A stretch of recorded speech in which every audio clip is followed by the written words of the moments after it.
Together, we will make America strong again. We will make America proud again. We will make America safe again. And yes, together, we will make America great again. Fogo e Fúria. Ver o mundo a partir da América. E está de volta ao Fogo e Fúria. Esta semana não estamos nos dois lados do Atlântico, estamos os dois deste lado, de cá em Lisboa. Viva Pedro Correia. Viva Ruben, aqui é o Vivi a Cores em Lisboa. Eu sou o Ruben Martins e hoje vamos voltar a olhar, como sempre, para a atualidade norte-americana e começamos, Pedro, com a proposta de novo partido que Elon Musk parece estar muito motivado em avançar com esse terceiro grande partido, algo que na história dos Estados Unidos não tem sido possível, porque o sistema, como sabemos, é bipartidário entre democratas e republicanos. Até que ponto é que isto não é só mais um tweet feito por Elon Musk e isto pode mesmo ser algo novo na política norte-americana no futuro? Bem, como eu brinquei no título do artigo que publicámos esta semana, é um projeto que é mais difícil do que outra das grandes ambições de Elon Musk, que é ir a Marte. Talvez seja mais fácil ir a Marte do que criar um terceiro grande partido político nos Estados Unidos. Isto porque, como tu disseste, o próprio sistema não privilegia o aparecimento e a consolidação de um partido que não o Partido Republicano ou o Partido Democrata, e passa, por exemplo, pelo facto do sistema eleitoral ser constituído por círculos uninominais, winner takes all, não é? É que não há uma representação proporcional em que um pequeno partido pode depois construir uma pequena bancada parlamentar no Congresso em Washington e, portanto, inviabiliza por completo que haja tendências mais pequeninas representadas. Depois, o facto de, na verdade, tu não tens uma eleição nos Estados Unidos, tens 50 eleições. E a lei eleitoral e as candidaturas e a presença de um partido e de um candidato num boletim de voto é determinado Estado a Estado pelas Assembleias Legislativas, os parlamentos de cada Estado. E uma vez que são já dominados pelos republicanos e pelos democratas, eles fazem a vida muito difícil a qualquer candidatura independente. Agora, o Elon Musk ele próprio tem alguma consciência disso e ele está, sobretudo, apostado a tentar eleger, agora em 2026, nas eleições intercalares de 2026, uma meia dúzia de congressistas e 2 ou 3 senadores, obviamente nunca para tentar controlar Washington, mas para ser um obstáculo tanto para republicanos, tanto para democratas, para aprovar leis a lei. Ou seja, para ser necessário para a formação de uma maioria. Para ser uma charneira ali no meio entre os republicanos e democratas e ser uma balança, não é? E o partido ideologicamente seria entre os republicanos e os democratas ou é uma coisa catch-all que não está muito bem definida? Catch-all não é, mas também não sabemos muito bem o que é. O que temos é um post ou umas conversas de Elon Musk no antigo Twitter, no X, e sabemos muito bem o que é de momento, o grande tema, a grande opção de Elon Musk. É o controle da despesa, o controle da dívida pública. E essa é uma das razões pela qual ele novamente rompeu com Donald Trump na semana passada, com a aprovação da chamada Big Beautiful Bill, o orçamento de Estado, por assim dizer, norte-americano, que aumenta exponencialmente a dívida dos Estados Unidos, porque ao mesmo tempo que baixa impostos, sobretudo aos norte-americanos mais ricos, está a aumentar muito a despesa, sobretudo a nível militar, a de segurança, com um grande destaque para o combate à imigração, e há ali um desequilíbrio orçamental que aumenta brutalmente o endividamento norte-americano, o que é paradoxal, porque os republicanos tinham a fama de serem da disciplina orçamental e com Trump deitaram isso tudo borda fora e estão a aumentar a dívida. Elon Musk, ele defende que isto é talvez a maior ameaça para os Estados Unidos, este crescimento da dívida e para as gerações futuras, e parece querer formar um partido em torno desta causa. Agora, se isso é uma causa popular, provavelmente não é. Para o eleitorado democrata quer o reverso do que tem acontecido com Trump. Ele quer a reposição de prestações sociais, investimento na ciência, educação, saúde, ajuda externa. E os republicanos, por outro lado, querem aumentar a despesa, mas no sentido da saúde, das forças armadas. Portanto, nem um lado nem o outro, nem a esquerda nem a direita, quer contas certinhas. Isso apenas quer Elon Musk, e é um debate que talvez seja atrativo para o Twitter, para o Reddit, mas não é o tipo de coisa que o cidadão comum quer saber. Como tu bem sabes, o cidadão comum norte-americano quer saber do preço dos ovos, do supermercado, da casa, da gasolina e não da dívida pública. Podemos ter Elon Musk como congressista ou senador, ou a ideia dele é estar um bocadinho à margem disso? Eu acho que ele quer estar à margem, quer dirigir através dos bastidores. Provavelmente o que ele vai fazer é patrocinar candidaturas de alguns republicanos rebeldes que, aliás, na semana passada voltaram a ser um empecilho à aprovação da Big Beautiful Bill, como, por exemplo, o congressista do Kentucky, Thomas Massie, que é um dos tais falcões fiscais, um dos tipos que defende de forma muito veemente o controle da despesa pública, que são uma ultra-minoria neste momento no Partido Republicano. A coisa vai passar mais por aí. Elon Musk vai utilizar o seu músculo financeiro para apoiar candidaturas de 2 ou 3 rebeldes dentro do Partido Republicano, e isso é que eleitoralmente pode ser interessante. Se este novo partido, que se chama Partido da América, vai roubar um bocadinho de eleitorado aos republicanos, e se isso vai ser suficiente para estragar a maioria que tem.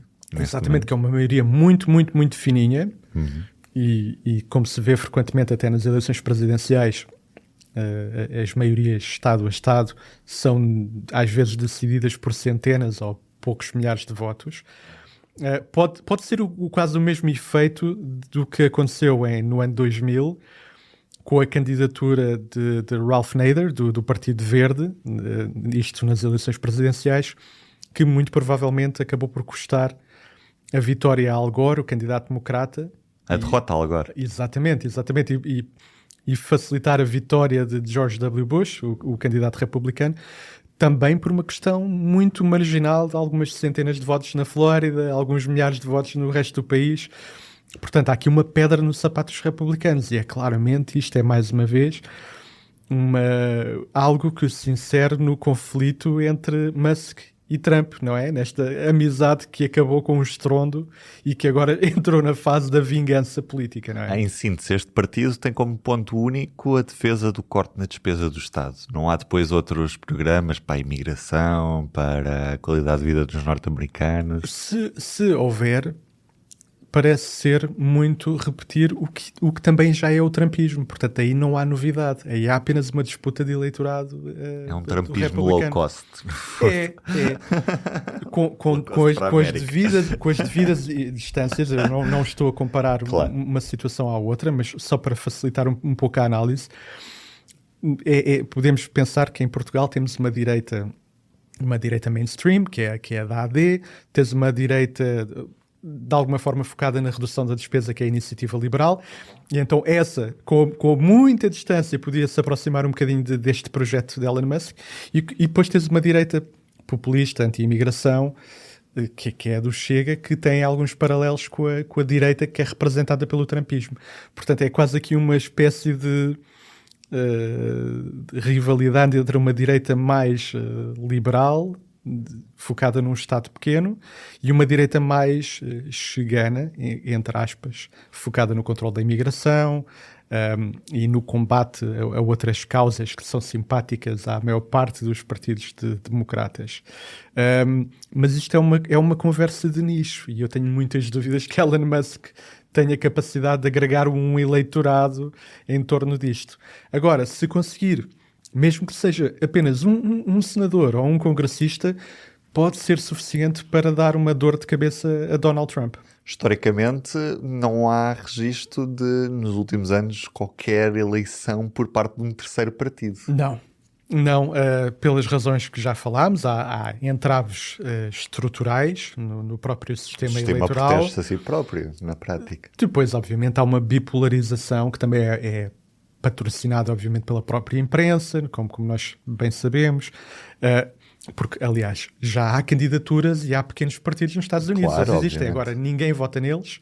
Aliás, na última, para teres uma noção de quão bipolarizada é a coisa, na última eleição presidencial, mais de 98% dos votos foram para Donald Trump ou para Kamala Harris, apesar de haver outros pequeníssimos candidatos, sobretudo à esquerda e à extrema esquerda. Portanto, o próprio eleitorado norte-americano, apesar de reconhecer até numa sondagem recente da Gallup, a maioria do eleitorado simpatizar com a ideia de um terceiro partido, depois ele não vai à procura desse terceiro partido na altura de ir a votos. O que há é pequenos partidos a nível local, em algumas autarquias, em algumas assembleias estaduais, mas depois obviamente não têm projeção nacional e ao mesmo tempo não existem estados suficientes para fazer uma espécie de complô para alterar as leis eleitorais e permitir a entrada de um terceiro partido na cena política. Até porque isso custaria muito dinheiro e dinheiro parece que neste momento o Elon Musk é que o tem. Assim, isso, pronto para isso gastar. pode ser interessante. De facto, aparece agora uma terceira via com um músculo financeiro por trás. Apesar disso não ser completamente inédito. Havia Ross Perot, um candidato centrista, vagamente centrista, nos anos 90, que até conseguiu ali quase entre 15% a 20% dos votos na eleição que acabou por ser ganha por Bill Clinton, em 1992, se não estou em erro. Depois foi criado um partido à boleia desse movimento, dessa candidatura pessoal, que foi o Partido da Reforma, ou o Partido Reformista. Esse partido também não foi a lado nenhum. E não era por falta de dinheiro, porque o Perot até era um multibilionário. Portanto, não basta dinheiro. Enfim, há várias nuances muito engraçadas. Uma é de que, eu refiro isso neste artigo, um historiador que era o Richard Hofstadter dizia que os terceiros partidos são como as abelhas. Quando mordem, morrem. O que é que ele queria dizer com isto? Estes terceiros partidos, estes pequenos partidos, normalmente são construídos em torno de uma única causa, não é? No caso do Musk, a redução da despesa. No caso dos verdes, obviamente, a causa ambiental. E a partir do momento em que essa sua causa é absorvida pelo mainstream, o pequeno partido deixa de ter uma razão de viver e desaparece. Portanto, até esta própria orgânica, esta dinâmica dos partidos grandes de funcionarem como big tendas grandes e absorverem as causas novas que vão aparecendo, prejudica muito qualquer intenção, qualquer plano de um terceiro partido tentar apresentar-se como alternativa no quadro norte-americano. Há pouco referiste só de leve a questão de termos orçamento aprovado. O que é que na prática isto vai mudar na vida dos Estados Unidos? Bom, isto obviamente é uma opinião, mas é uma opinião fundada com algumas análises independentes, incluindo com a análise do organismo dentro do Congresso, que faz uma análise financeira das leis e dos orçamentos. Este orçamento, esta Big Beautiful Bill, é um desastre para o norte-americano comum. Vai aumentar, primeiro é uma transferência de riqueza através da mexida dos impostos, em que o quinto mais pobre dos norte-americanos vai pagar mais impostos e a metade mais rica e, sobretudo, o quinto mais rico vão pagar menos impostos.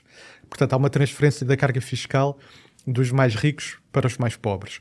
Há também uma questão muito importante, que é o Estado Federal vai deixar de financiar, com os atuais valores, o seguro de saúde Medicaid, que é um seguro de saúde para pessoas mais pobres ou com doenças crónicas, e vai passar esse custo para os Estados federados, não é? O Califórnia, o Texas, etc. Nem todos os Estados vão ter capacidade para se chegar à frente com esse dinheiro.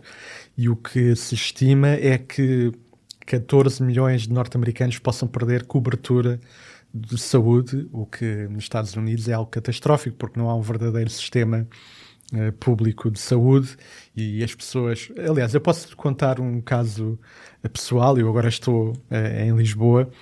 Eu passei os últimos 2 anos nos Estados Unidos e a minha cobertura de saúde era garantida através do seguro de saúde da empresa da minha mulher. Por diversos motivos, a minha mulher vai deixar de trabalhar para essa empresa. Para nós mantermos o mesmo grau de cobertura, nós teríamos de passar a pagar $1.500 por mês. Não é por ano, é por mês, para garantir o mesmo nível de cobertura de saúde. Isto é algo que pode acontecer a estes 14 milhões de norte-americanos. Não talvez uns $1.500, mas muito, muito, muito dinheiro. E esse é outro dos efeitos da Big Beautiful Bill. Outra ainda, como já noticiámos, é confirmar o fim da ajuda externa norte-americana, fica só um resquício. E por outro lado, há um aumento brutal do orçamento para a Polícia de Estrangeiros e Fronteiras, o ICE, de que já falámos muito e que tem conduzido estes raids, estas rusgas contra imigrantes. Não só imigrantes ilegais, apenas às vezes pessoas que são identificadas incorretamente como imigrantes ilegais, como por exemplo um norte-americano com aspecto latino. Há um aumento brutal ao nível de transformar o ICE. Se o ICE fosse um exército, seria uma das 10 forças armadas mais ricas do planeta. Vai ter um orçamento superior à despesa militar de Israel, à despesa militar da Ucrânia, e é mais ou menos equivalente à despesa militar de França. França, que tem submarinos, bombas nucleares, porta-aviões, tem neste momento uma despesa militar anual semelhante ao orçamento que a Big Beautiful Bill vai entregar ao ICE. Portanto, podes imaginar o que é que vai ser em termos de aumento da agressividade desta força. Grande parte deste dinheiro vai ser para construir centros de detenção, como o tal Alcatraz dos Jacarés, que já falámos no público. Depois há também um aumento dos objetivos diários de detenção de imigrantes, que passaram de 3.000 agora para 7.000. Isto pode abrir maior risco, maior oportunidade de abusos e de acidentes, como temos tido, lá está, norte-americanos que são detidos porque são confundidos com imigrantes, imigrantes em situação perfeitamente legal ou à espera de um documento que podem ser também detidos. Isto abre, e há também um risco que é aludido pelos democratas, por algumas organizações da sociedade civil, por alguns académicos, que é o risco de transformação do ICE numa espécie de polícia política da administração Trump. E temos alguns indícios que são revelados através de uma tendência muito clara de politização deste esforço anti-imigração. Há uns dias tiveste um congressista republicano a pedir ao Departamento de Justiça para investigar o processo de naturalização do Zoran Mamdani, aquele candidato progressista à Câmara de Nova Iorque, que nasceu no Uganda, naturalizou-se norte-americano. E este congressista republicano queria que lhe fosse investigado o processo, que lhe fosse retirada a nacionalidade norte-americana e que fosse deportado, neste caso para o Uganda.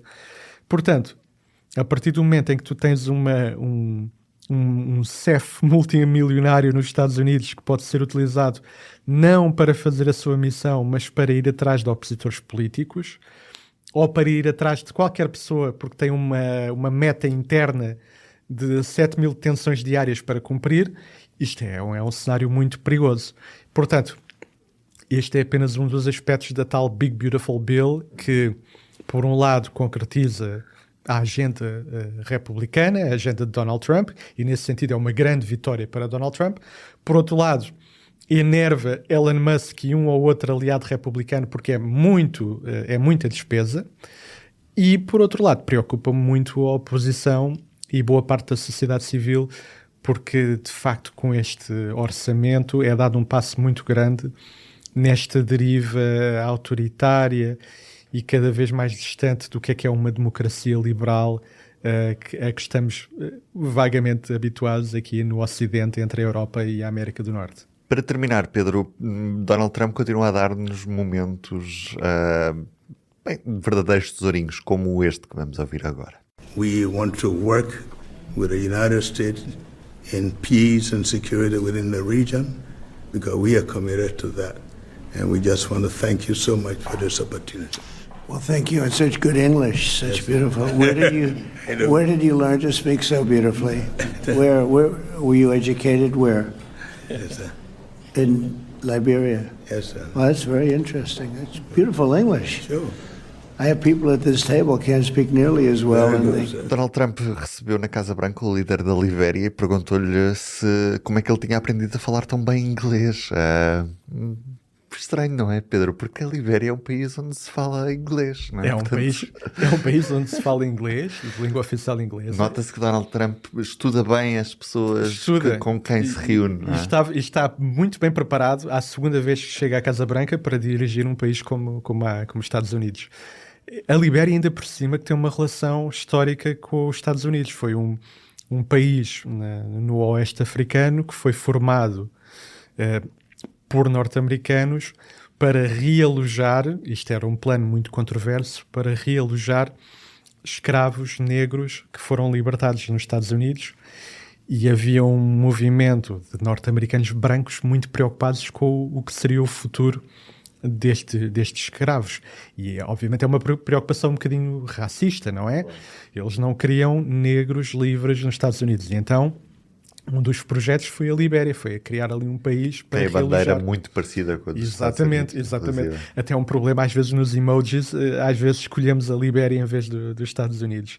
Portanto, há esta ligação histórica à Libéria, que hoje é um país soberano e perfeitamente respeitável e anglófono, mas nem isso, quer dizer, Trump claramente desconhecia essa história, desconhecia o que é a Libéria, que é um país anglófono, e novamente mostra que ele não está minimamente preparado para estes dossiês internacionais, como também se vê nas últimas semanas e meses, com agora várias declarações de Trump a dizer que está muito desiludido com Putin, que começa a suspeitar que Putin não é um parceiro de confiança. Surpresa! Enfim, 10 anos depois, quase 10 anos depois de ter entrado na Casa Branca pela primeira vez, Trump descobre agora que Putin não é de confiança, que a Libéria é um país anglófono, e é este o líder do mundo livre. Qual será a próxima descoberta de Donald Trump? Um abraço, Pedro Correiro. Um abraço. Até o próximo Fuga e Fúria. Para não perder os novos episódios, subscreva este podcast do Público na sua aplicação preferida. Para além deste programa, há mais para descobrir em público.pt/podcasts. O Público fica no ouvido.